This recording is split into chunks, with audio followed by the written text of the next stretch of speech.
قال قال رسول اللہ صلی اللہ علیہ وسلم انی آمرکم بخمس اللہ امرنی بہن. یہ ایک روایت میں اضافی الفاظ ہیں، اللہ امرنی بہن، دوسری میں نہیں ہے. انی آمرکم بخمس کے بعد شروع ہو جاتی ہے بالجماعت والسمع والطاعت والہجرت والجہاد فی سبیل اللہ. مسلمانوں میں تمہیں 5 باتوں کا حکم دے رہا ہوں، اور یہ حکم اللہ نے مجھے دیا ہے. حالانکہ آپ کو بھی حکم دینے کا اختیار ہے، لیکن آپ نے تاکید کے لیے کہا. میں اپنی طرف سے نہیں کہہ رہا، میں پہنچا رہا ہوں. انی آمرکم بخمس اللہ امرنی بہن بالجماعت والسمع والطاعت والہجرت والجہاد فی سبیل اللہ. ذرا دیانتداری کے ساتھ ہاتھ اٹھائے ان مجمع میں سے وہ لوگ جنہوں نے پہلے کبھی یہ حدیث سنی ہے. ایک تو ادھر میں نے ہاتھ دیکھا ہے، اس کا چرچا ہی نہیں ہمارے ہاں. کیوں؟ یہ اس لیول سے متعلق ہے جس لیول پہ ہم سوچتے ہی نہیں. اقامت دین کی جدوجہد، نظام کو بدلنے کی جدوجہد، یہ ہمارے ذہن سے خارج، ہمارے تصور دین سے خارج. دیکھیے وہ جو ہے بنی الاسلام علی خمس، اس میں امر نہیں ہے، یہ خبر ہے. صرف اسلام کی بنیاد 5 چیزوں پر قائم ہے: شہادت اللہ الہ الا اللہ وان محمد رسول اللہ، واقام الصلاۃ وایتاء الزکوٰۃ وصوم رمضان وحج البیت من استطاع الیہ سبیلا. یہ حدیث کس کو نہیں معلوم؟ متن یاد نہ ہو یہ بات دوسری ہے، کس کو نہیں معلوم 5 ارکان اسلام حضور نے بتائے ہیں؟ حالانکہ وہاں یہ ہے میں تمہیں حکم دے رہا ہوں، اور چرچا ہی نہیں ہے ہمارے یہاں. جس گاؤں جانا نہیں اس کا راستہ کیا پوچھنا؟ جو کام ہم نے کرنا ہی نہیں، اس کے جو لوازم ہیں ان کے تذکرے کی کیا ضرورت ہے؟ یہ ہے ہمارا اس وقت کا عام مسلمانوں کا تصور. زیادہ سے زیادہ یہ کہ دین کو پھیلاؤ، یا تو یہ کہ اپنی ذاتی نیکی کا تصور ہے، اور یا پھر اس سے اوپر صرف یہ دعوت و تبلیغ. اس سے اوپر کی تیسری منزل جسے اقامت دین کہا جائے، جو خصوصی الفاظ حضور کے لیے 3 مرتبہ قرآن میں آئے: هو الذی ارسل رسولہ بالہدی ودین الحق لیظہرہ علی الدین کلہ. کسی اور نبی کے لیے 1 دفعہ بھی نہیں آئے، حضور کے لیے 3 دفعہ آئے. سورہ توبہ، سورہ فتح، سورہ صف.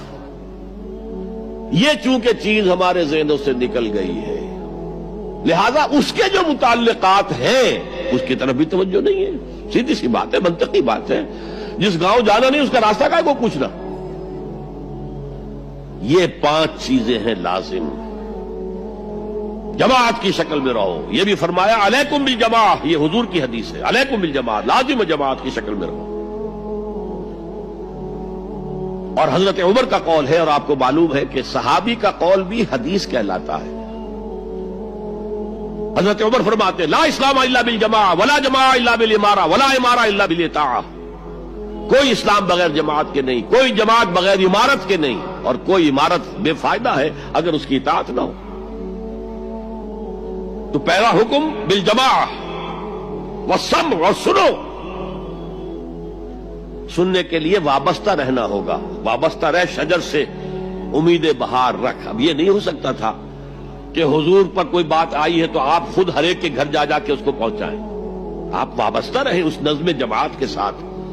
جیسے کہ درخت کا پتا جو ہے اس تک بھی جڑ سے لے کر جو غذا آ رہی ہے درخت کے پتے تک پہنچ رہی ہے. تو پیوستہ رہ شجر سے امید بہار رکھ، اس پیوستگی کے ساتھ، تاکہ وہ سارے احکام آپ تک خود بخود پہنچے. والطاعہ، اور اطاعت. 3 چیزیں ہو گئی: بالجماعت والسمع والطاعت والہجرت والجہاد فی سبیل اللہ. اور میں اس کی حقیقت پہلے بھی بیان کر چکا ہوں. ہجرت، اس کی بنیاد کیا ہے؟ حضور سے پوچھا گیا ای الہجرت افضل یا رسول اللہ، اے اللہ کے رسول سب سے اعلیٰ اور سب سے افضل ہجرت کون سی ہے؟ فرمایا ان تہجر ما کرہ ربک، ہر اس چیز کو چھوڑ دو جو تمہارے رب کو پسند نہیں ہے.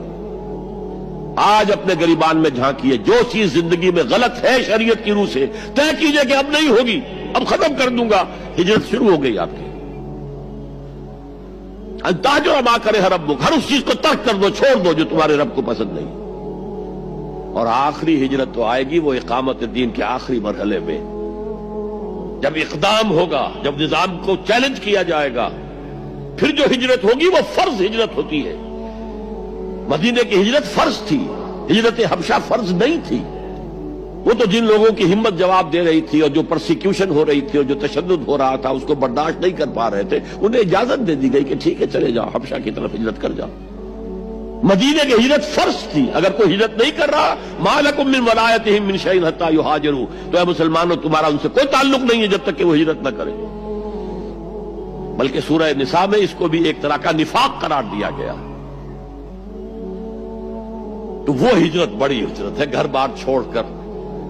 اور مکے والے جو گئے تھے چھوڑ کر، وہ قریش کے بھیڑیوں کے رحم و کرم پر چھوڑ کر گئے تھے اپنے گھر والوں کو، اور ان کا سارا گھر کا سامان لوٹا گیا تھا، اور اس سارے سامان سے وہ کیپٹل فراہم کیا گیا تھا جس کو لے کر ابو سفیان کا قافلہ گیا تھا شام کی طرف، جس کا حضور نے پیچھا کیا تھا لیکن وہ نکل گیا تھا.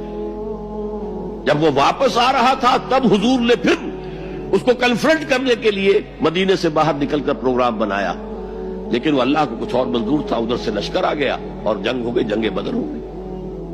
تو ہجرت کیا ہے؟ شروع سے ہجرت کیا ہے؟ ان تہجر ما کرہ ربک، اور سب سے اوپر کیا ہے؟